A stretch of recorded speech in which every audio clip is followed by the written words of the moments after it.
Ya, Bismillahirrahmanirrahim. Assalamualaikum warahmatullahi wabarakatuh. Selamat pagi Bapak Ibu. Sehat semua ya? Terima kasih Bapak Ibu atas waktunya. Pada kesempatan kali ini saya akan memaparkan diseminasi terkait budaya positif di sekolah. Di modul 1.4 ini di program guru penggerak saya mendapatkan tugas untuk menyampaikan budaya positif terhadap Bapak Ibu guru nantinya supaya kita bisa berkolaborasi dengan baik di sekolah ini. Tenangkan hati dan pikiran, berdamai sejenak ya Bapak Ibu, situasi dalam diri untuk hadir seutuhnya di ruangan ini. Semoga semangatnya nanti sampai selesai untuk mengikuti kegiatan ini. Oke, langsung saja ya Bapak Ibu. Ini ada pertanyaan pemantik. Setuju atau tidak setuju?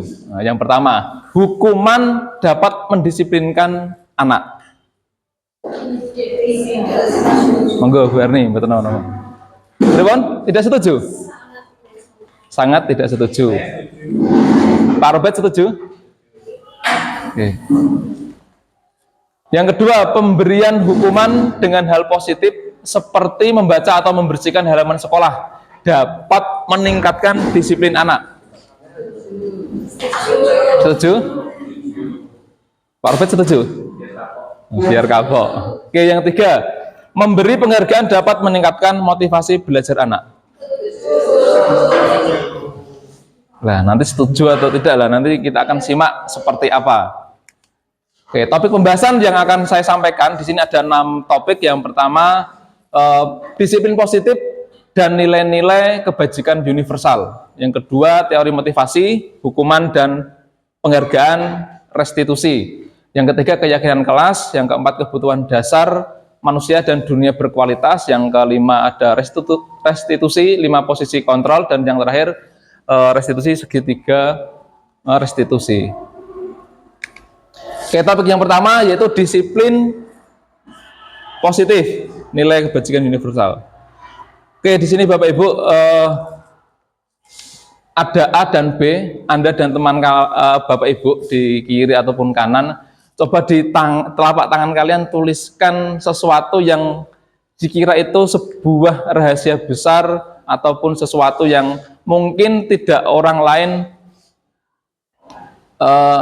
ketika ditanya itu rahasia besar bagi diri Bapak Ibu. Ataupun bayangan saja di genggaman di kepala Bapak Ibu itu sesuatu yang sangat rahasia. Nah, coba kiri Bapak Ibu ditanya, dirayu supaya bisa untuk membukanya. Maukah atau tidak? Coba.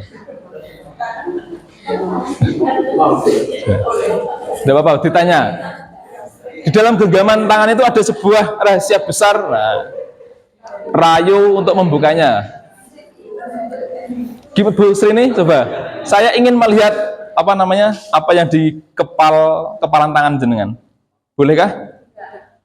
Bu Lina, bolehkah? Tidak boleh. Adakah yang mau membukanya? Tidak. Saya tidak mau. Kenapa? Oke, karena rahasia.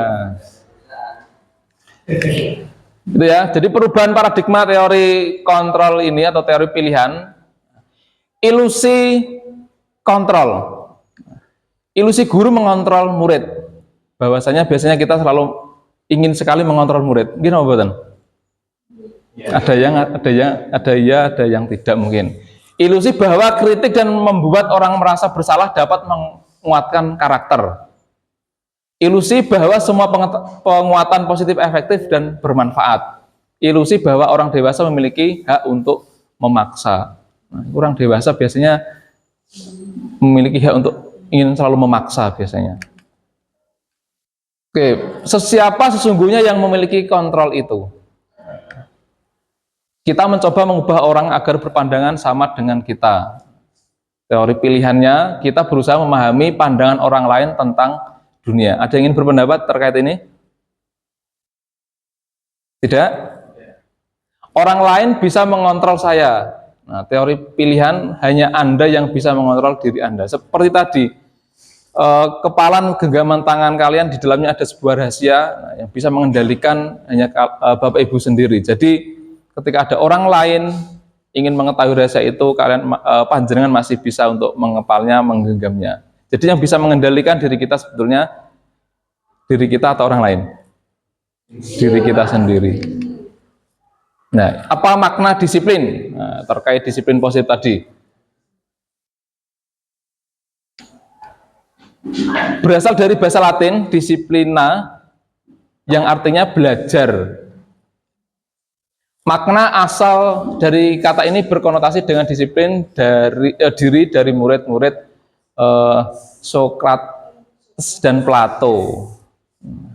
Disiplin diri membuat orang menggali potensinya menuju sebuah tujuan apa yang dihargai. Nilai kebajikan universal. Kebajikan sifat positif manusia yang merupakan tujuan mulia yang ingin dicapai setiap individu. Jadi setiap individu seperti kita, saya yakin memiliki tujuan yang sangat mulia, apalagi seorang guru. Jadi kemuliaan seorang guru untuk mendidik, untuk mendisiplinkan, membuat anak itu menjadi positif, menjadi lebih baik itu sangat tinggi.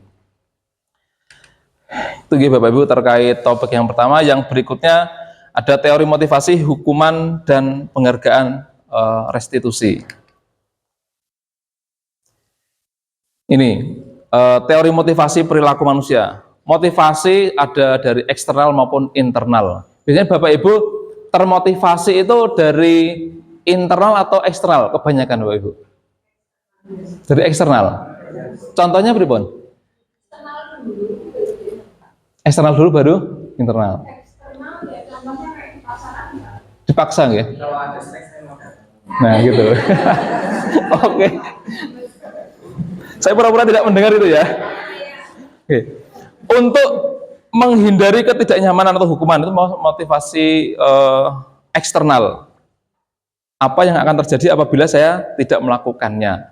Nah, seperti itu. Pernah merasakan hal ini Bapak Ibu ya? Terus untuk mendapatkan imbalan dari orang lain atau institusi, apa yang akan saya dapatkan apabila saya melakukannya? Nah, seperti tadi yang dingendikake Pak Robert ya. Saya mau datang kalau bla bla bla. Nah, seperti itu. Motivasi internal, tujuan disiplin positif untuk menghargai diri sendiri. Saya akan menjadi orang yang seperti apa bila saya melakukannya. Kadang ini ya yang sulit kita lakukan ataupun anak-anak kita di sekolah. Jadi untuk menghargai diri sendiri itu sangat sulit. Kebanyakan kita menghargai orang lain, betul ya? Kalau istilahnya orang Jawa itu menghargai, menghormati orang lain, tapi merendahkan diri kita sendiri. Nah, seperti bicara, seperti tindak tanduk, seperti itu. Ini terkait motivasi perilaku manusia. Nah, jadi sebisa mungkin kita bisa untuk menghargai diri kita sendiri. Maksudnya supaya tujuan disiplin positif itu kita capai bersama. Menurut Ki Hajar Dewantara, merdeka ya. Merdeka itu artinya tidak hanya terlepas dari perintah, akan tetapi juga cakap buat memerintah diri sendiri.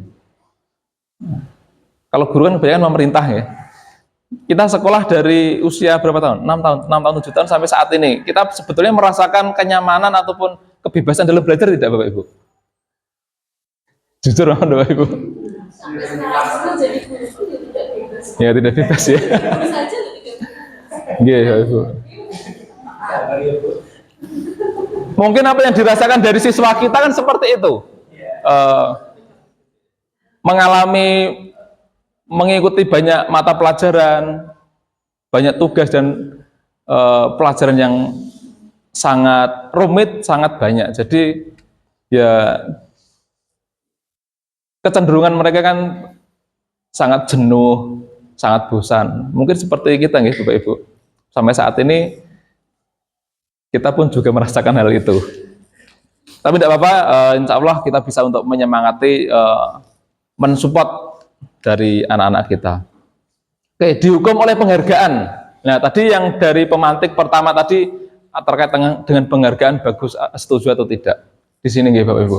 Bahwa penghargaan berlaku sama dengan hukuman. Dalam arti meminta atau membujuk seseorang melakukan sesuatu untuk memenuhi suatu tujuan tertentu dari orang yang meminta ataupun membujuk. Nah, dorongannya eksternal dan akan ada faktor ketergantungan. Beberapa dampak dari pemberian penghargaan. Mungkin ada yang pernah memberikan sebuah penghargaan ya Bapak Ibu. Pengaruh jangka pendek dan jangka panjang. Mungkin ada yang ingin berpendapat di sini Bapak Ibu. Penghargaan, pengaruh jangka pendek dan jangka panjang dari penghargaan itu. Wonten? Pak Sinul, wonten Pak Sinul? Ada pendek senang artinya Kalau pendek, jangka pendek itu apapun itu terjadi ya. Ini terjadi seperti Pak Bulan tadi, mungkin nanti Pak Bulan 10 tahun apanya ya tenang, kamu punya rasa kangen. Oke, baik Pak Sinul. Jangka pendek, jangka panjang.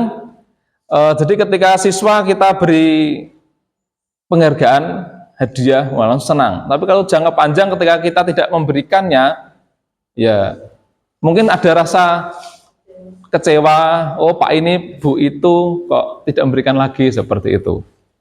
Penghargaan menghukum. Nah, penghargaan itu sebetulnya menghukum. Penghargaan mengurangi ketepatan. Penghargaan tidak efektif. Penghargaan merusak hubungan. Kalau penghargaan merusak hubungan, pripun Bapak Ibu? Nah, iya. Ada keirian ya, satu dengan teman yang lainnya. Jadi penghargaan itu merusak hubungan. Bukan hubungan antara si A dan si dia dan si dianya. Dihukum oleh penghargaan. Penghargaan menurunkan kualitas. Pripun niki Bapak Ibu? Penghargaan menurunkan kualitas.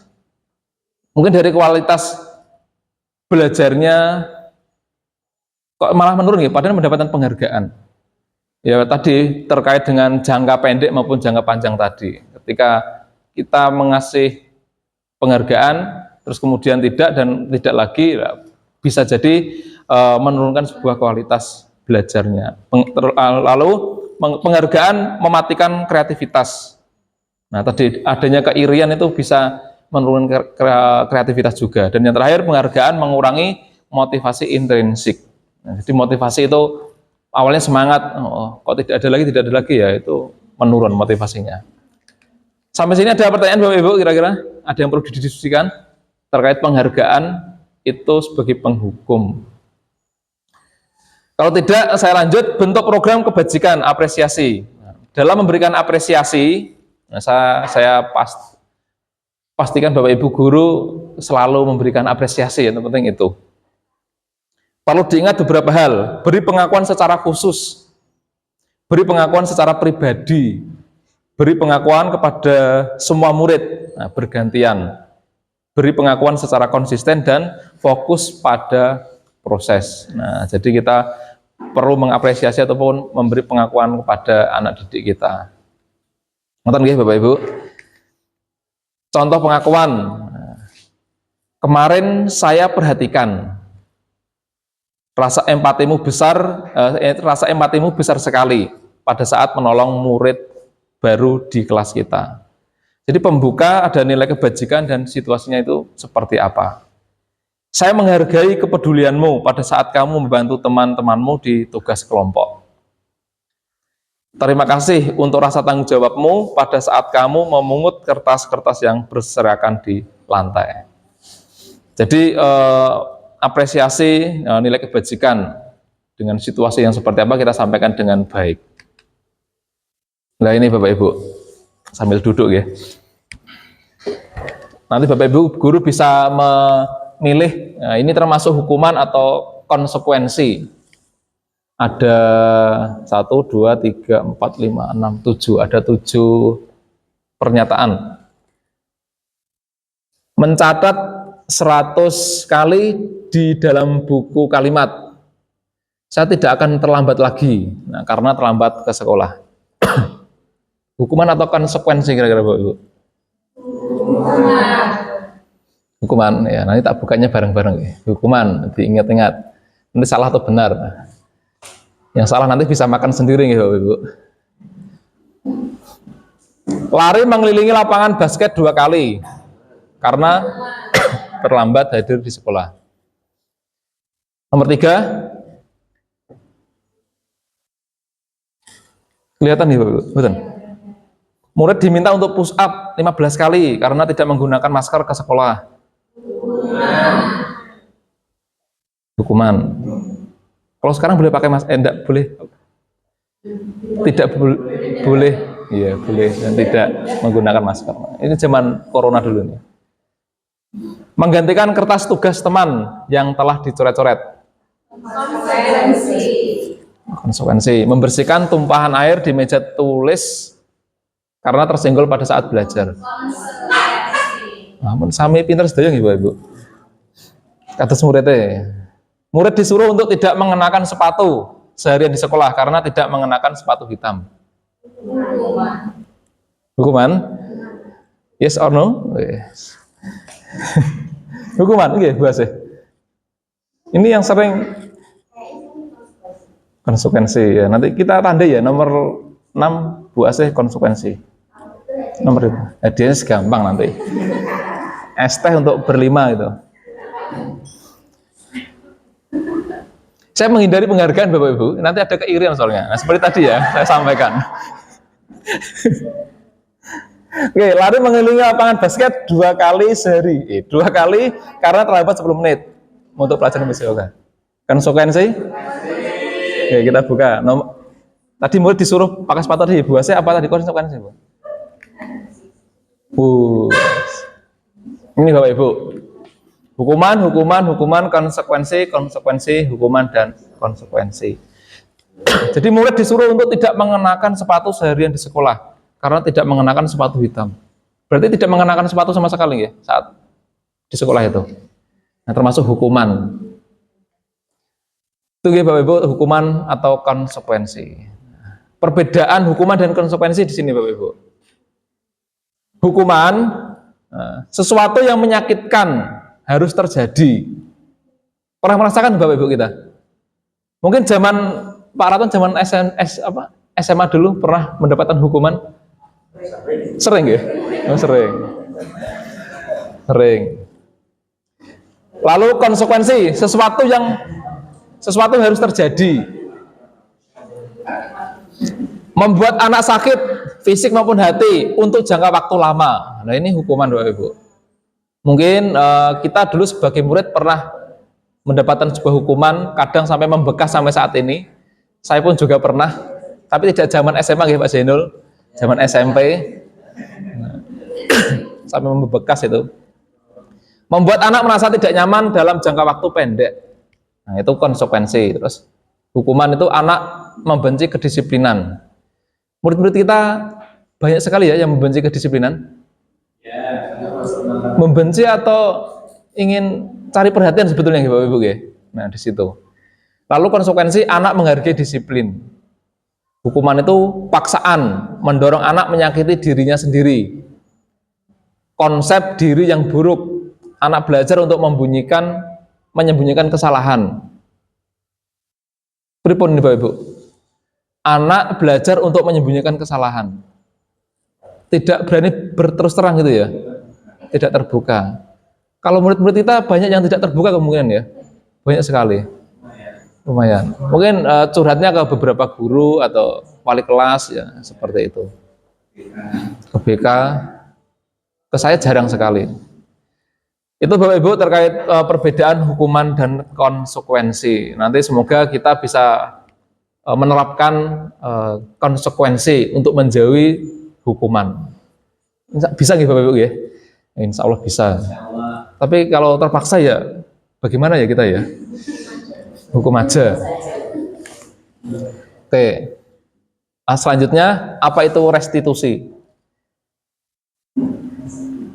Proses menciptakan kondisi bagi murid untuk memperbaiki kesalahan mereka. Sehingga mereka bisa kembali pada kelompok mereka dengan karakter yang lebih kuat. Proses kolaboratif yang mengajarkan murid untuk mencari solusi untuk masalah mereka.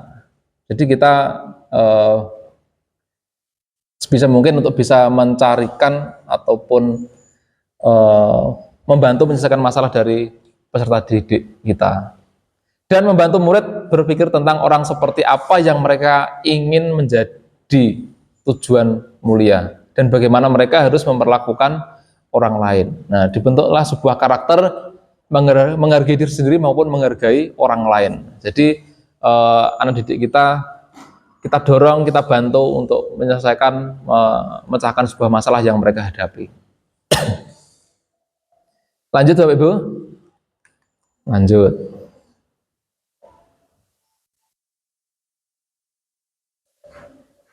Ini tadi ya terkait identitas gagal dan identitas sukses. Hukuman itu termasuk identitas yang gagal. Disiplin, identitas sukses. Nah, disiplin itu ada konsekuensi, ada restitusi. Sesuatu yang menyakitkan harus terjadi. Kalau konsekuensi sesuatu yang harus terjadi, restitusi merupakan pilihan. Korban mendapatkan keadilan, itu hukuman. Korban bisa diabaikan, itu konsekuensi. Kalau restitusi, korban mendapatkan ganti. Peraturannya adalah bla bla bla, kamu harus seperti apa. Kalau konsekuensi, apa peraturannya, mampukah kamu melakukannya? Terima kasih. Nah, kalau restitusi, apa yang kamu yakini? Apa yang bisa kamu lakukan untuk memperbaiki masalah ini? Nah, kira-kira sejauh ini kita sudah melakukan hal ini belum, Bapak Ibu? Restitusi. Apa yang kamu yakini ketika ada siswa yang melakukan sebuah kesalahan ataupun pelanggaran? Lanjut. 9 ciri restitusi. Nah, bukan untuk menebus kesalahan, namun untuk belajar dari kesalahan. Nah, jadi kadang kita kesulitan nih Bapak Ibu untuk menyadarkan siswa kita, anak didik kita belajar dari kesalahan. Nah, itu sangat sulit sekali. Kadang kita sebagai guru, orang dewasa pun juga ketika melakukan kesalahan, kadang ya besok kesalahan lagi dan lagi. Tapi harus diminimalkan. Yang kedua, memperbaiki hubungan. Dan ini tujuannya dari restitusi, memperbaiki hubungan. Tawaran bukan paksaan. Nah, ditawarkan. Menuntun untuk melihat ke dalam diri. Mencari kebutuhan dasar yang mendasari tindakan. Restitusi diri adalah cara yang baik, yang paling baik. Fokus pada karakter bukan tindakan. Fokus pada solusi. Mengembalikan murid yang berbuat salah pada kelompoknya. Ini 9 ciri dari restitusi. Lanjut ke topik 3, yaitu keyakinan kelas Bapak Ibu. Bentar, saya tampilkan ada video. Saya membuat sedikit terkait keyakinan kelas ataupun kesepakatan kelas. Tak cepatkan nanti. Ini terkait namanya kesepakatan kelas di 310 maupun nanti 311. Ini saya ajak nanti kalian untuk menuliskan tiga kategori. Karena itu ada ini yang mungkin perlu kita sepakati bersama. Ayo saja kesepakatan itu. Kenapa kenapa itu orang buku? Kenapa itu jenis buku? Kenapa ini jenis HP? Selain awakmu membuka kalau itu pondok ini untuk kesepakatan CHP untuk proses pembelajaran yang baik sehingga baik pula berjalan dengan saya nanti ketika saya masuk kelas 2 sepakat setelah masuk exam bilang berkes setelah dulu dari kelas. Tapi ini kedisiplinan apa yang ingin kamu sepakati ataupun ada ide seperti apa? Misal, datang ke kelas 1 keluar kelas setelah guru selesai menerangkan untuk sedang keluar juga terkait pengalaman ini.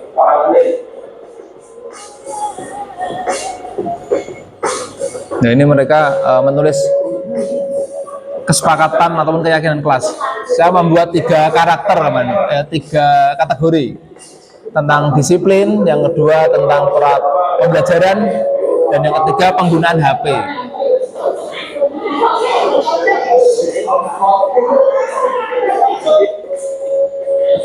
Nah, ini yang kedua proses pembelajaran.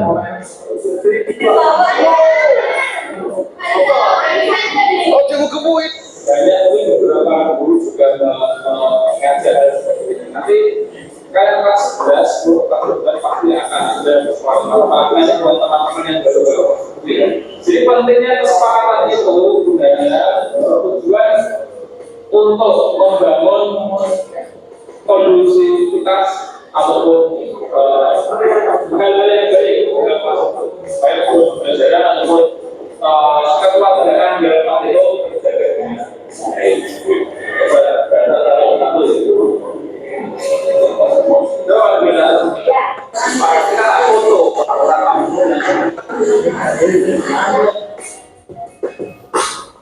Nah, itu Bapak Ibu terkait saya kemarin di salah satu kelas membuat sebuah kesepakatan untuk keyakinan kelas.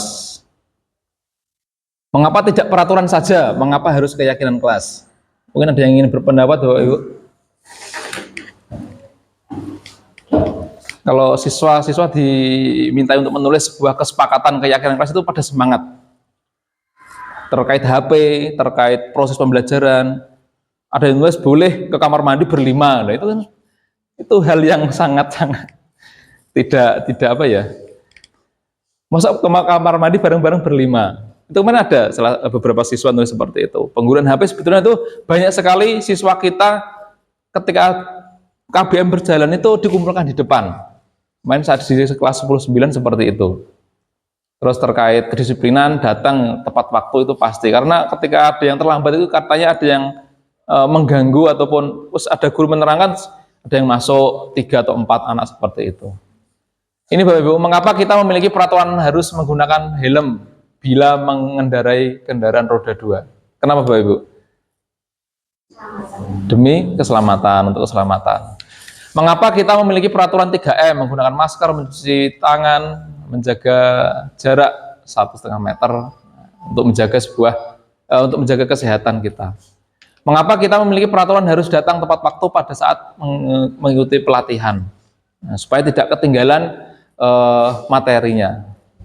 Nah, untuk mendukung motivasi intrinsik, kembali ke nilai-nilai ataupun keyakinan-keyakinan menggerakkan seseorang dibandingkan mengikuti serangkaian peraturan-peraturan. Jadi nanti ketika kita masuk kelas setiap hari ya Bapak Ibu, maksudnya setiap minggu ketika ketemu kelas itu lagi ya buatlah sebuah keyakinan kesepakatan kelas seperti apa. Nah, adanya sebuah peraturan kelas menjadi sebuah keyakinan kelas, dampaknya lingkungan menjadi positif dan itu akan menjadikan sebuah budaya positif di lingkungan sekolah kita. Seperti itu Bapak Ibu terkait budaya terkait keyakinan kelas. Nah, ini ada. Yang mana yang merupakan keyakinan kelas Bapak Ibu? Mengapa? Gambar yang kiri atau yang kanan? Yang mana yang merupakan keyakinan kelas? Jelas ya Bapak Ibu? Ini gambar 1, gambar 2. Kesepakatan kelas, datang tepat waktu mengucapkan salam, menjaga kebersihan sekolah, berdoa sebelum dan sesudah kegiatan. Kalau kesepakatan yang sebelah kanan, kami guru dan murid yang saling menyayangi, kami murid yang semangat belajar, kami murid yang peduli dengan teman-teman. Yang kanan? Ya, yang kanan ya Bapak Ibu. Mengapa Bapak Ibu? Bingung ada rasanya, lebih ada rasanya kan? Lebih ada rasa. Lebih ada rasa ya untuk yang lebih nggak terpaksa ya Bapak Ibu. Kita sudah melakukan hal ini belum Bapak Ibu ya, di kelas? Banyak yang sudah ya? Mudah-mudahan ya. Jadi membuat kesepakatan kelas, peraturan kelas yang sangat membuat budaya positif itu selalu ada. Lanjut. Nah, ini kegiatan pendalaman keyakinan kelas. Hormat. Hormat bekerja. Maksudnya seperti ini Bapak Ibu. Dibudayakan terdengar kata ataupun kalimat, satu orang berbicara. Yuk saya bantu. Nah, kita bisa selesaikan ini bersama. Terima kasih, tolong ya, permisi. Nah, hal-hal yang seperti itu yang mungkin kita menjadi budaya positif di kelas maupun di lingkungan sekolah. Nah, berperilakunya tersenyum ramah, memberikan salam hormat, memberikan ruang bekerja, postur tubuh yang tenang, terlihat berempati terhadap perasaan orang lain, memegang barang milik orang lain hanya dengan izinnya, mendengarkan dengan seksama, senantiasa berbuat baik dan berbagi.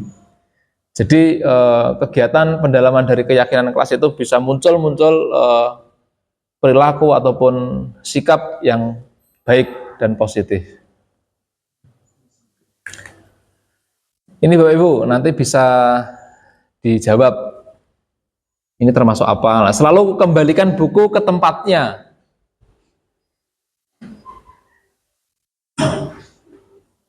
Bagaimana Bapak Ibu? Tidak ada pilihannya ya. Ini keyakinan kelas, peraturan atau memiliki rasa tanggung jawab atau peduli. Selalu kembalikan buku ke tempatnya. Tanggung jawab. Dilarang mengganggu orang lain. Menghargai. Hadir di sekolah 15 menit sebelum pembelajaran. Disiplin. Dilarang melakukan kekerasan.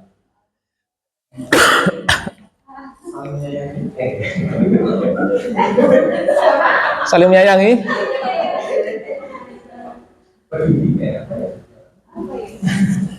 30 menit lagi Bapak Ibu ini. Bergantian atau menunggu giliran? Antri ya? Tertib ya? Gunakan masker.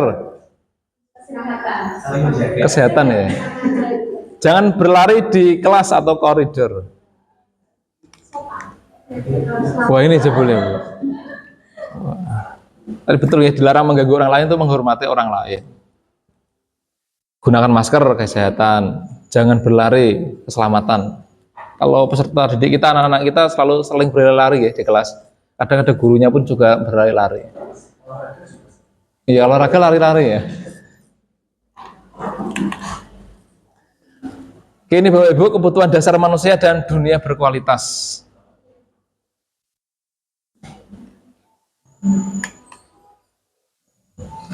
Ada 5 kebutuhan dasar manusia Bapak Ibu. Survival, bertahan hidup. Yang kedua, love and belonging. Kenapa Bapak Ibu? Kasih sayang. Freedom, fun, power, kekuatan. Kekuasaan atau kekuatan? Kita sudah memiliki 5 dasar kebutuhan dasar manusia nih Bapak Ibu ya. Kita bisa bertahan hidup, kita menyayangi dan disayangi, gini apa gitu? Memiliki kebebasan, terus kesenangan maupun kekuasaan, penguasaan. Nah, kebutuhan bertahan hidup ini Bapak Ibu. Kebutuhan bertahan hidup, survival ini ya, kebutuhan yang bersifat fisiologis untuk bertahan hidup, misalnya kesehatan, rumah dan makanan. Kebutuhan biologis sebagai bagian dari proses reproduksi termasuk kebutuhan untuk tetap bertahan hidup. Contohnya ini, dalam kasus Doni di atas, apabila jawaban Doni ketika ditanya oleh Ibu Ambar adalah karena ia lapar dan orang tuanya tidak membawakannya bekal makan siang. Maka kebutuhan dasar yang sedang berusaha dipenuhi Doni adalah kebutuhan untuk bertahan hidup. Kadang kalau kita perhatikan, ada beberapa siswa kita itu kan tidak sarapan, kadang uang sakunya terbatas. kadang lalu mengerjakan tugasnya, mengerjakan ulangan itu juga tidak konsentrasi. Jadi kita harus peduli, harus kita perhatikan terkait survivalnya Bapak Ibu, ataupun kebutuhan bertahan hidupnya, terkait tadi makan, terus kondisi rumah seperti apa, lingkungan seperti apa, dan lain sebagainya itu. Ada yang kedua, kasih sayang dan rasa diterima. Kebutuhan ini dan 3 kebutuhan berikutnya adalah kebutuhan psikologis Bapak Ibu. Kebutuhan untuk disayangi dan diterima meliputi kebutuhan akan hubungan koneksi sosial. Jadi anak didik kita, hubungan sosialnya harus baik juga. Ketika lingkungan baik, saya yakin perilaku baik pun juga akan mereka lakukan di sekolah maupun di kelas. Penguasaan. Nah, kebutuhan ini berhubungan dengan kekuatan untuk mencapai sesuatu, menjadi kompeten, menjadi terampil, diakui atas prestasi dan keterampilan kita, didengarkan dan memiliki rasa harga diri. Nah, jadi penguasaan bisa menguasai dirinya sendiri untuk melakukan kompetensi, melakukan keterampilan yang mereka miliki. Kebebasan, kebutuhan akan pilihan. Kemandirian Bapak Ibu ini, otonomi, memiliki pilihan dan mampu mengendalikan arah hidup seseorang. Dan yang terakhir, kesenangan. Kebutuhan untuk mencari kesenangan, bermain dan tertawa. Nah ini Bapak Ibu, kalau SMA selalu bermain terus ada yang tidak baik. Kalau tidak diimbangi dengan belajar ataupun kompetensi-kompetensi keterampilan yang mereka miliki. Bermain terus, tertawa terus kan juga tidak baik Bapak Ibu. Kadang kan yang nggak pernah tertawa itu kadang gurunya. Tertawa ya terbatas, harus menjaga kewibawaan kita. Gitu, apa Bapak Ibu? Itu ya Bapak Ibu terkait 5 dasar terkait yang dimiliki dari diri manusia. Saya yakin Bapak Ibu memiliki seseorang ataupun hal yang sangat penting di dunia ini. Nah, nanti bisa direnungkan siapa, terus bagaimana, dampaknya seperti apa, dan lain sebagainya. Jadi buatlah dunia berkualitas ini bisa untuk mendorong Bapak Ibu memiliki motivasi mengajar yang lebih kreatif, lebih lebih bersemangat. Kadang kita sudah semangat tapi anak-anak tidak semangat, seperti itu ya. Anak-anak semangat, kadang kita ada sesuatu yang membuat kita tidak semangat. Jadi harus seimbang. Oke, sudah sampai topik kelima. Tak putarkan video Bapak Ibu. Ini yang mungkin sering sekali kita lakukan. Ini 8 menit ya videonya. 5 posisi kontrol. Mau ngetos sama dereng Bapak Ibu? Sudah ya? Mungkin yang Bu Sustri, Bu Dina, Bu Asih mau ngertos. Banyak yang belum ya?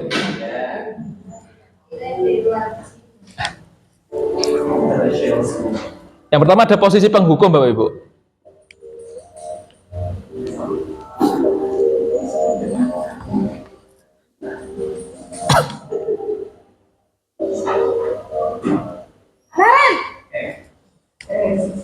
Sini kamu. Selamat pagi Bu. Selalu terlambat. Kamu deh pasti terlambat. Maaf Bu, saya Apa? Apa coba? Alasan kamu apa lagi? Kapan sih kamu tidak terlambat? Malas sekali ya kamu jadi anak.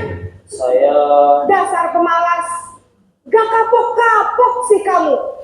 Sudah berapa kali terlambat? Sana, kamu keliling lapangan basket 2 kali. kenapa saya harus ke lapangan basket Bu? Kenapa? Kamu melawan ibu? Berani-beraninya jawab. Sudah terlambat, masih berani jawab pula. Sekarang, keliling lapangan basket 5 kali sekalian. Biar kapok. Cepat, pergi sana ke lapangan basket. Posisi penghukum biasanya berbicara dengan nada tinggi, menghardik, menunjuk-nunjuk, menyakiti, dan menyindir. Hukuman bisa berupa fisik maupun psikis. Ibu dan bapak guru hebat. Dampak yang terjadi pada murid ketika guru berada pada posisi penghukum adalah murid cenderung akan memberontak, bahkan menyimpan dendam.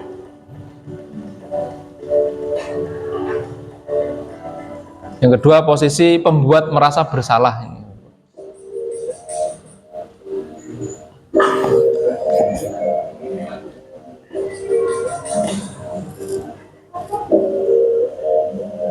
Naren,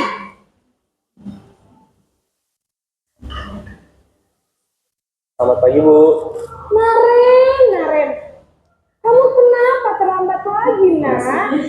Ya Tuhan, Naren, kamu senang ya bikin ibu susah ya? Kalau kamu terlambat lagi, nanti ibu yang Abu Asih ini ya? disangka ibu tidak bisa membina kamu. Duh, gimana ini?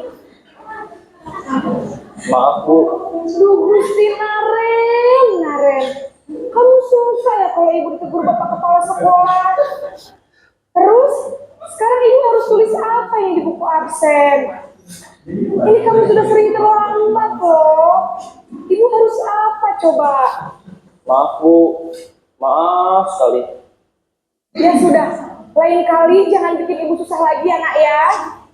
Ibu tidak akan kuat lagi kalau kamu begini terus. Bisa jantungan kalau ibu tegur bapak kepala sekolah. Sana cepat kelas. Maaf ya, Bu. Maaf sekali. Posisi pembuat rasa bersalah berbicara dengan nada tenang, cenderung lembut. Namun kata-kata yang diutarakan membuat murid merasa menjadi orang yang gagal, memandang buruk dirinya sendiri, merasa tidak berharga, dan tidak sanggup membahagiakan orang lain. Ketika guru mengambil posisi pembuat rasa bersalah, murid akan menganggap dirinya yang bersalah dan ia akan menyimpan emosi negatif tersebut di dalam dirinya. Yang ketiga, posisi sebagai teman. Enggak, ini video dari YouTube Bapak Ibu. Naren,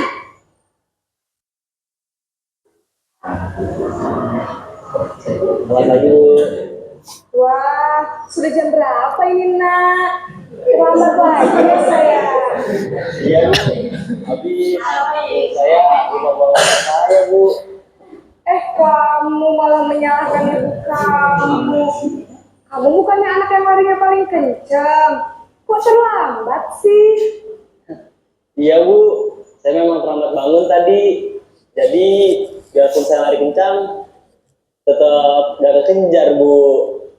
Ya sudah sana. Nanti lain kali larinya lebih kencang lagi ya.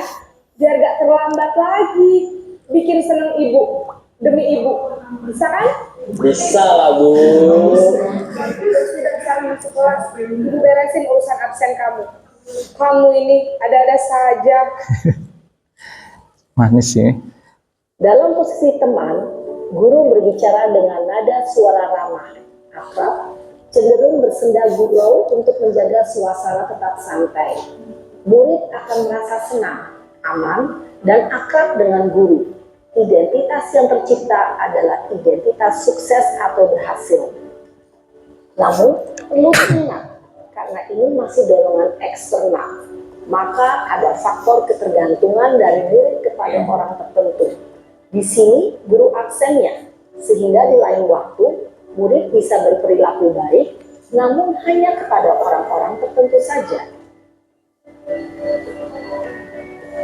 Yang keempat ada posisi pemantau Ibu, atau monitor.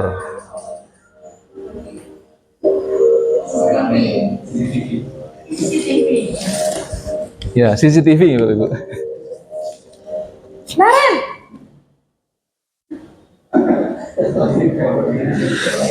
Selamat pagi, Bu. apa peraturan sekolah kita tentang jam berapa kita harus masuk sekolah, nak? Kita harus di sekolah jam 7, Bu. Iya betul, sekarang sudah jam 7.20. Naren sudah tahu konsekuensinya jika terlambat hadir.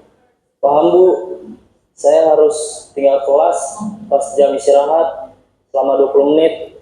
Ya benar, konsekuensinya demikian. Jadi nanti jam 9.30 pas istirahat, kamu harus tinggal di kelas, kerjakan tugas tambahan untuk ketertinggalan kamu, ya. Baik Bu. Posisi pemantau mengandalkan penghitungan atau data untuk mengontrol murid.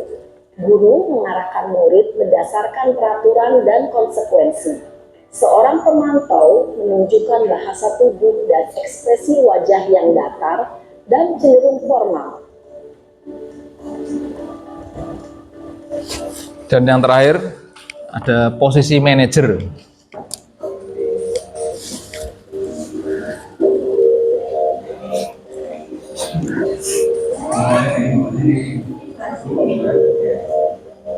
Naren!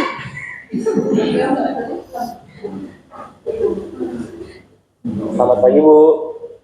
Selamat pagi Naren. Maaf Bu, saya terlambat.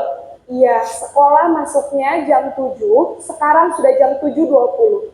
Jadi sekarang bagaimana ini Naren? Maaf Bu, saya lupa setel alarm saya semalam. Baiklah, menurut kamu, keyakinan sekolah yang mana yang perlu kamu tingkatkan? Menghargai diri sendiri dan orang lain mungkin ya Bu. Setuju. Jadi, apakah Naren meyakini prinsip saling menghormati tersebut? Iya Bu, saya meyakininya. Apakah Naren bersedia memperbaiki masalah keterlambatan ini? Bersedia Bu. Bagaimana kamu akan perbaiki masalah keterlambatan ini? Saya akan coba untuk tidak lupa menyetel alarm saya Bu. Baik, kalau Naren lupa menyetel alarm di rumah, ada orang yang kira-kira bisa bantu mengingatkan tidak? Ada Bu, kakak saya, Kak Emma. Ada lagi selain Kak Emma? Selain Kak Emma, ada ibu saya. Baik, jadi yang mengingatkan Naren adalah Kak Emma dan ibu kamu ya? Kira-kira akan mulai set alarm kapan nih Naren? Setelah pulang sekolah, akan segera saya lakukan. Baik, jadi Naren akan setel alarm untuk bangun besok pagi dan akan diingatkan oleh kakak dan ibunda Naren ya. Ada lagi yang mungkin perlu dilakukan Naren agar tidak terlambat bangun lagi? Tidak ada Bu. Baik Naren, terima kasih untuk kerjasama kamu. Sekarang kamu perlu kembali ke kelas untuk belajar. Baik Bu, terima kasih. Posisi manajer adalah posisi kontrol yang disarankan untuk membimbing murid memiliki sikap disiplin yang positif, yaitu murid yang mandiri, bertanggung jawab, dan dapat memecahkan masalah. Tujuan dari posisi ini adalah agar murid dapat berefleksi atas tindakannya. Guru akan dengan tulus memberikan pertanyaan-pertanyaan bermakna, sehingga membuat murid dapat belajar dari kesalahannya dan mencari sebuah solusi untuk menyelesaikannya. Nah, itu Bapak Ibu, 5 posisi kontrol. Kira-kira yang sudah Bapak Ibu lakukan yang atau posisi yang mana Bapak Ibu? Bu Vicky? Nomor berapa Bu? 1 penghukum,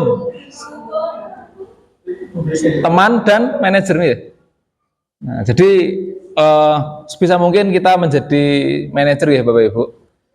Jadi di sini ada beberapa identitas, ada identitas gagal, identitas berhasil yang terkontrol dari luar maupun dari diri. Kalau sebagai manajer tadi, peserta didik kita, murid-murid kita itu sudah sadar dengan pertanyaan-pertanyaan seperti tadi, merasa bersalah, jadi tidak mengulangi kesalahan-kesalahan kembali. Guru berbuat, penghukum akan menghardik ya, menyakiti, menyindir.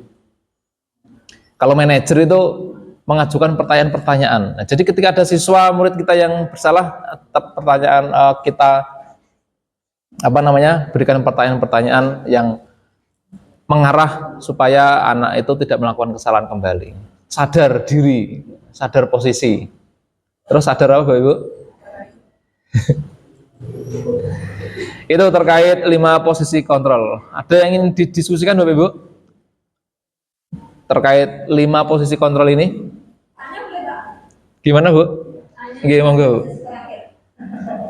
Tidak langsung aja. Nanti kalau saya tidak bisa jawab, bisa dijawab Bapak Ibu yang lain. Kita diskusi, monggo. Oke. Dari posisi kontrol itu kalau seumpama kita melihat dari SDN kita yang ada di SMA itu yang paling pas menurut Pak itu yang mana? SDM dari guru, dari siswa? Dari guru dan Dari siswa, dari guru. menurut Pak Didi yang paling pas dari 5 posisi kontrol itu yang sesuai. Menurut Pak Didi. Menurut saya, kalau menurut Bapak Ibu guru bagaimana? Kalau menurut saya dengan kondisi yang ada di lingkungan kita nggih. Sebagai teman nggih. Gini mboten. Kebanyakan kita masih sebagai teman. Seperti itu Bu Yulia. Kalau sebagai manajer bisa beberapa, tapi kan kita perlu adanya pemahaman kita sebagai manajer itu seperti apa. Seperti apa. Nah ini loh, kemarin saat ada di diskusi elaborasi lah, guru kan tidak hanya 1-2 tugasnya itu. Ketika kita ingin mendampingi, mendekati anak secara berproses lama dengan ingin tahu keluarganya seperti apa, karakternya seperti apa, itu kan banyak. Apalagi di tingkatan sekolah menengah atas dengan banyak sekali jumlah muridnya. Jadi mungkin kalau di SD itu bisa mendalami secara mendalami karakternya dari masing-masing peserta didik itu. Tapi kalau SMA, kalau saya perhatikan kalau kita masih sebagai teman ya, sebagai teman, tetapi kita juga bisa sebagai manajer juga sih Bu Yulia. Seperti itu Bu. Ini bergantung kondisi ya. Saya maksudnya kembali ya Pak ya. Yang jadi penasaran saya itu ketika kasus seperti ini, misalnya itu tadi ada ibu-ibu yang bersikap sebagai manajer. Kemudian setelah anak menyampaikan solusi-solusi dari dia sendiri, dia kan masuk kelas. Ya. Ketika di kelas dia kan akan ketemu guru lagi. Kalau seandainya posisi guru yang di kelas itu nanti bukan tipe manajer, tapi misalnya tipe penghukum seperti itu. Nah, kira-kira gimana Pak supaya kita bisa menciptakan atmosfer yang mana karakter guru kan juga sama seperti murid beda-beda. Beda-beda. Tapi biar posisi guru itu sama sebagai manajer misalnya, atau minimal memang sebagai teman lah yang tindaknya tidak terlalu menakutkan bagi siswa itu, kira-kira strategi apa supaya bisa dilakukan bareng-bareng? Oke, matur nuwun Pak Robert. Strategi apa ya yang baik ya? Terkait judul topik ini budaya positif, ya hal seperti ini kita selalu gaungkan, kita sosialisasikan terkait budaya positif. Salah satunya ya 5 posisi kontrol ini. Memang betul yang ngendikake Pak Robert bahwasanya semua guru, Bapak Ibu guru itu memiliki karakter yang berbeda-beda. Di pos ada seorang manajer ketika masuk kelas, ada guru sebagai penghukum atau pembuat rasa bersalah. Itu siswa saya yakin pasti mengalami hal yang berbeda lagi. Nah, jadi itu Pak, kita sering ataupun kita kuatkan, kita sosialisasikan untuk ke semua guru. Jadi biar tahu bahwa sebetulnya itu seperti ini. Makanya kalau insya Allah nanti kalau program guru penggerak itu merata lolos semua kan seperti itu ya, enak ya. Nah, untuk saat ini strategi yang mungkin bisa saya terapkan yaitu Pak, selalu mensosialisasikan ataupun ya mengimbaskan ke yang lain. Tapi kalau sulit, ya itu ya kembali ke pribadi mah, pengimbaskan berantai. Matur nuwun Pak Robert terkait pertanyaannya dan Bu Yulia. Yang lain ada?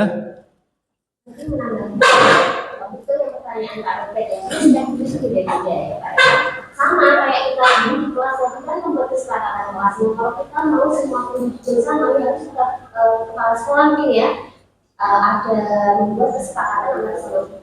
Jadi gimana penanganan kita kalau ada pelanggaran sehingga antara guru satu dan guru yang lain memiliki pandangan yang sama dan cara mengatasi masalah yang sama. menurut saya. Dan apakah harus selalu posisi kontrol atau sebagaimana, kalau menurut saya juga tergantung dari anaknya, kita Bapak Ibu. Misalnya ya, kita menggunakan posisi kontrol, tapi anak itu selalu mengulangnya berkali-kali. Mungkin kan kita akan bertahan itu, sama-sama juga akan menggunakan yang hukuman. Jadi kita sesuaikan dengan pelanggaran mereka dan anaknya. Ya, terima kasih Bu Asih. Nggih, monggo Bu. Kalau menurut saya, kita bisa menerapkan 5 posisi ini di situasi yang tepat, di mana kita bisa menjadi seorang teman terhadap murid, bisa menjadi seorang pemantau terhadap murid, bisa menjadi membuat anak itu punya rasa bersalah juga pada saat melakukan kesalahan. Bisa juga kita menjadi seorang penghukum, cara menghukum kita harus sesuai dengan aturan yang tepat, sesuai dengan nilai-nilai kebajikan maupun nilai-nilai keyakinan yang disepakati di setiap sekolah. Bisa juga menjadi seorang manajer yang juga menyesuaikan situasi dan kondisi. Jadi menurut saya 5 posisi kontrol ini menurut saya memang harus dipelajari dan mungkin bisa diterapkan di setiap situasi maupun kondisi pada saat diterapkan di sebuah sekolah. Oke, terima kasih Bu Sustri atas tambahannya. Memang betul ya. Memang kita harus memiliki 5 posisi kontrol ini. Jadi bertahap kita belajar mendalami seperti apa.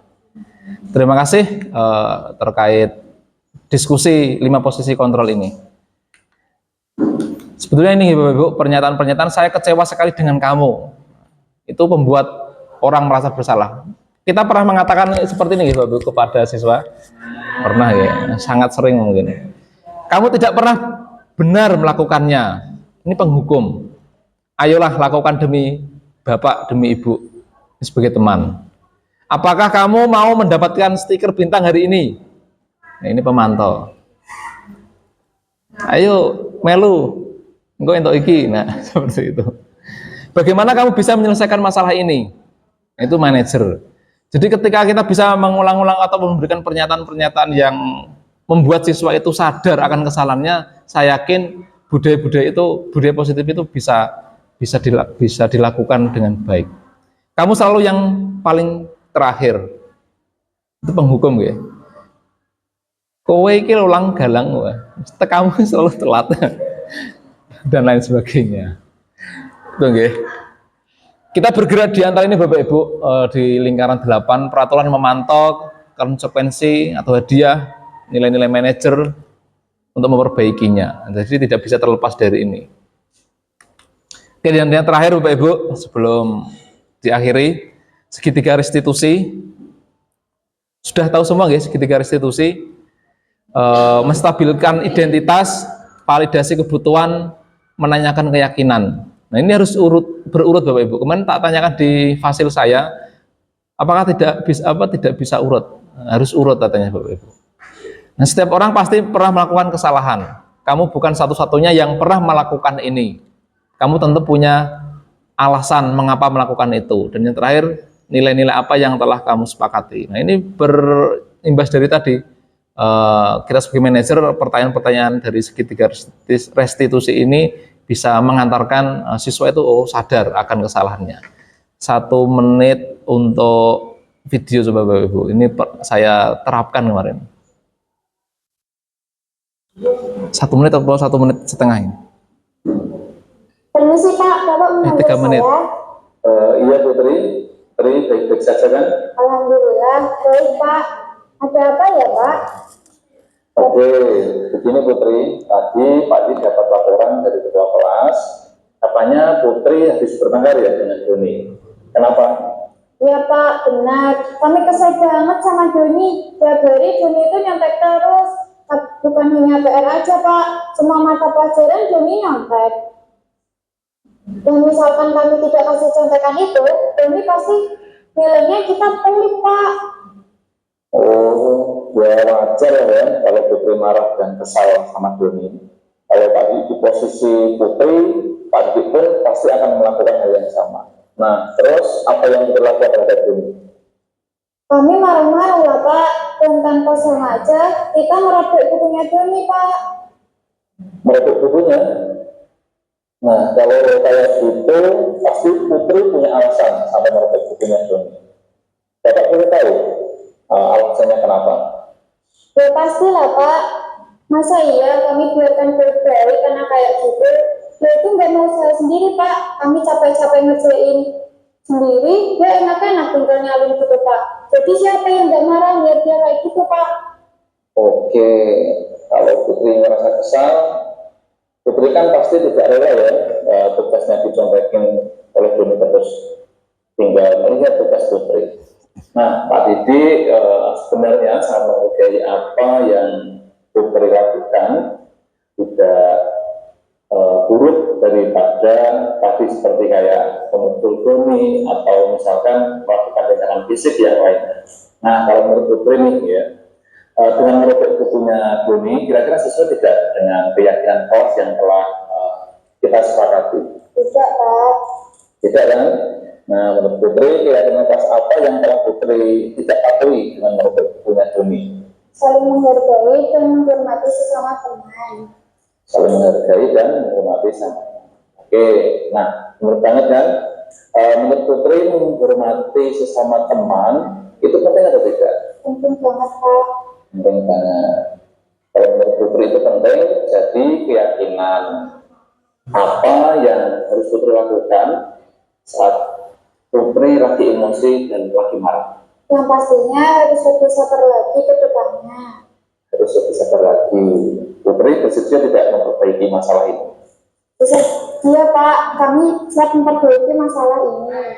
Oke, kalau Putri sudah bersedia, kira-kira untuk memperbaiki masalah ini, apa yang akan dilakukan untuk depannya? Yang pastinya kami harus lebih sabar dan tahan amarah. Dan misalkan kalau ada teman yang mencontoh ke kami lagi, kami akan melaporkannya ke guru ataupun wali kelas Pak. Nah, itu baru tindakan yang tepat. Jadi, Putri lain kali kalau ada teman yang mau kontak tugas Putri atau meneru tugas Putri, jangan langsung ngamuk, jangan langsung marah ya. Tapi Putri lakukan bisa melapor ke wali kelas atau ke guru mata pelajaran yang bersangkutan. Nah, karena masalah ini sudah selesai, jadi Putri boleh kembali ke kelas. Setelah ini Putri harus tetap semangat, jangan diulang lagi ya. Baik, terima kasih ya Pak, saya akan kembali ke kelas. Iya, siap, sama-sama Putri. Nah, itu Bapak Ibu yang kegiatan terkait segitiga restitusi yang saya lakukan dengan Putri, di mana kasusnya pekerjaannya sering dicontek oleh Doni. Jadi ketika kita menstabilkan identitas, menanyakan hal yang baik-baik, terus validasi kebutuhan dan menanyakan keyakinan seperti apa, ingin berubah, perubahan seperti apa, nah, saya yakin bisa terlaksana dengan baik. Untuk membuat anak yang merasa gagal karena berbuat salah menjadi positif terhadap dirinya, ini menstabilkan identitas. Validasi kebutuhan membuat murid mengenali basic kebutuhan dasar yang ingin dipenuhinya ketika melakukan kesalahan itu. Pada dasarnya setiap manusia tujuannya adalah memenuhi kebutuhan dasar, apakah itu penguasaan, kebebasan, kasih sayang, dan rasa diterima, kesenangan atau bertahan hidup. Dan yang terakhir, menanyakan keyakinan. Anak melihat kesalahannya dihubungkan dengan norma sosial dan nilai-nilai yang mendasari manusia berinteraksi dengan orang lain.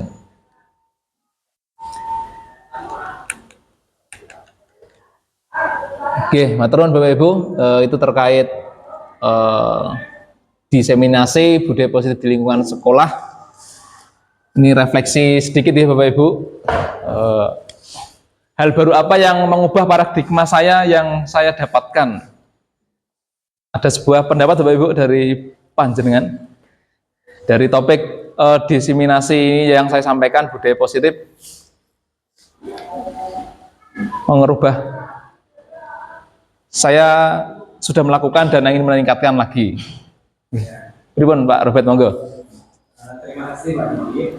Setelah mendengarkan apa yang disampaikan Pak Didi hari ini ya, ada satu hal yang saya kan beberapa kali ikut pembahasan Bapak Ibu guru penggerak tentang 5 posisi kontrol itu, terutama yang saya soroti tadi, bahwa ternyata sebelumnya saya mengira dari 5 posisi kontrol itu ada kayak seperti kastanya. Jadi posisi penghukum itu saya kira yang paling buruk dan posisi manajer itu yang paling baik. Awalnya saya kira seperti itu, tetapi hari ini saya mendapatkan insight baru bahwa ternyata 5 posisi kontrol itu penting untuk kita ketahui dan kita pelajari dan kita lakukan sesuai situasi dan kondisi yang tepat seperti itu. Jadi tidak ada yang mana guru sebagai manajer harus sebagai teman, itu tidak, tetapi sesuai dengan keadaan siswa bagaimana, keadaan kelas bagaimana, kemudian bagaimana kita seharusnya bersikap seperti itu. Terima kasih. Oke, terima kasih Pak Rufet. Tepuk tangan untuk Pak Rufet. Sudah terjawab semua ya dari ini ya. Oke, terima kasih Bapak Ibu atas waktu untuk mendengarkan apa yang saya sampaikan. Semoga bisa terimbas dengan baik dan kita sebagai guru bisa mendidik, memberikan, memfasilitasi anak didik kita dengan baik. Tolong Bapak Ibu, mengajarlah dengan ikhlas, bergeraklah dengan tegas agar mencetak generasi yang berkualitas. Terima kasih dari saya. Assalamualaikum warahmatullahi wabarakatuh.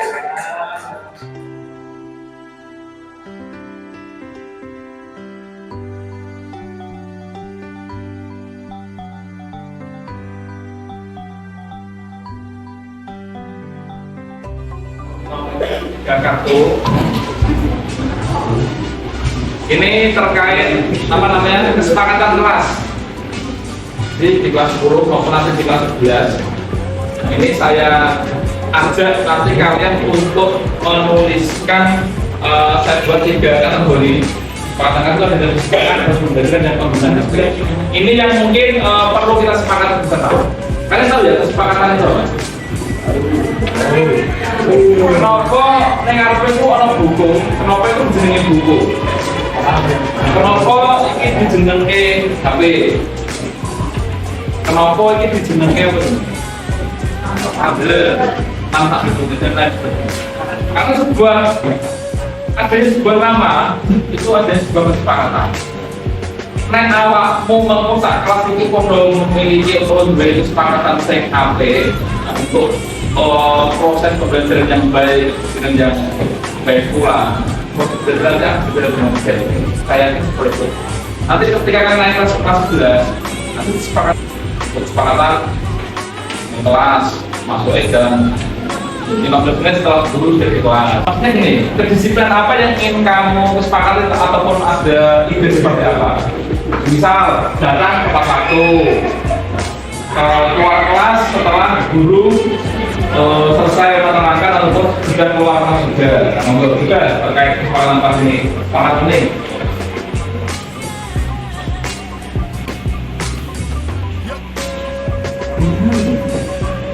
Dan penting, mesti mas langsung kayak ini harus. Kalau mau saja apa?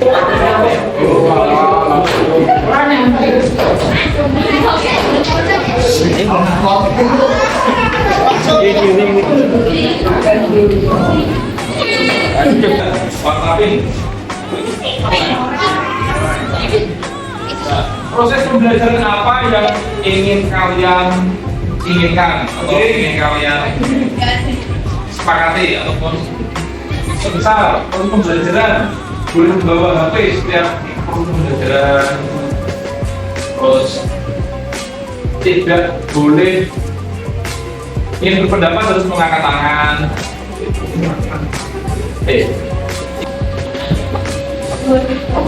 Kita ada komen jadi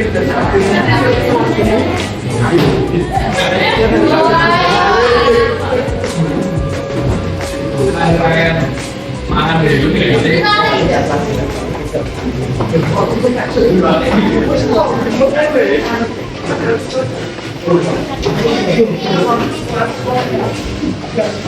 tidak boleh saling mengganggu anak teman.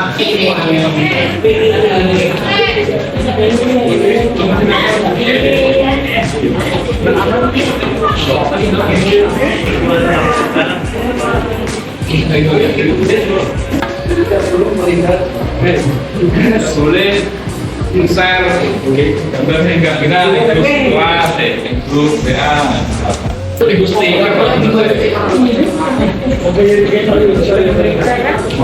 Namun, kalau sama langsung dibuat kayak awal. Oke.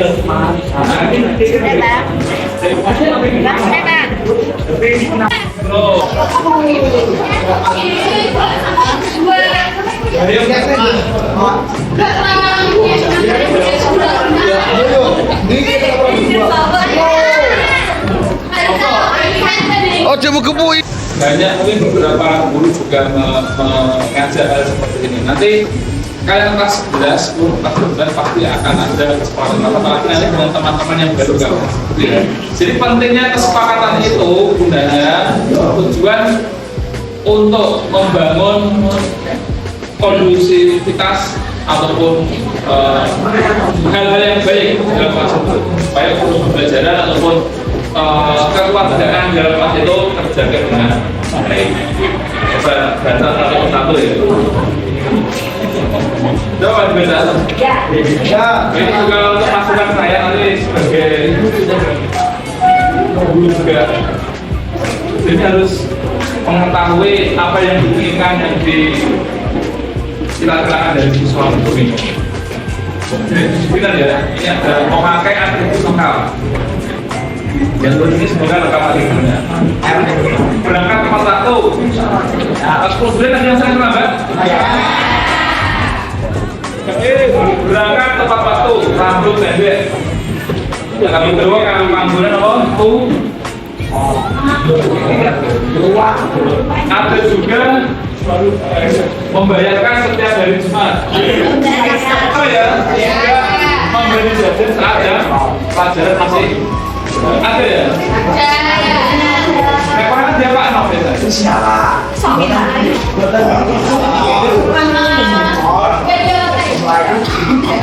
Wajib tiket, tidak tiket denda 10.000.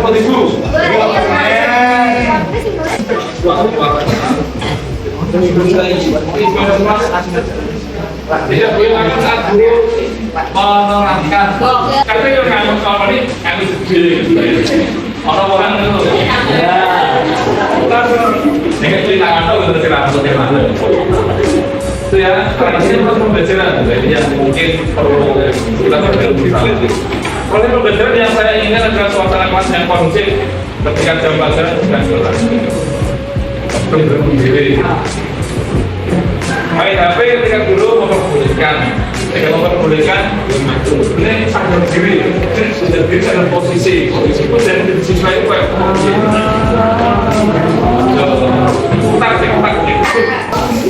mematikan lampu dari tempat ini tidur di kelas itu anak-anak bisa kayak apa tapi saat pelajaran di kamar lagi dari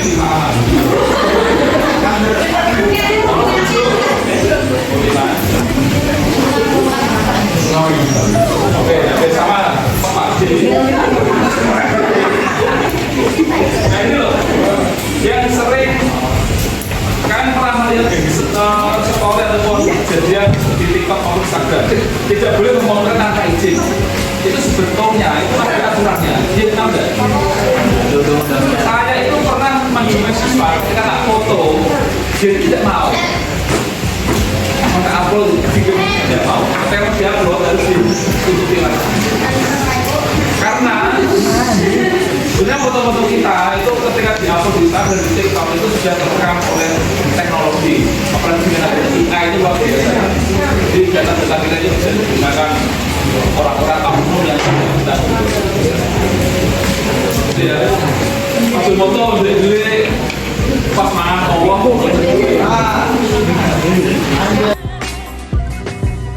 Permisi Pak, Bapak memanggil saya. Iya Putri baik-baik saja kan? Alhamdulillah, baik Pak. Ada apa ya Pak? Oke, begini Putri, tadi Pak Didi dapat laporan dari ketua kelas, katanya Putri habis bertengkar ya dengan Doni. Kenapa?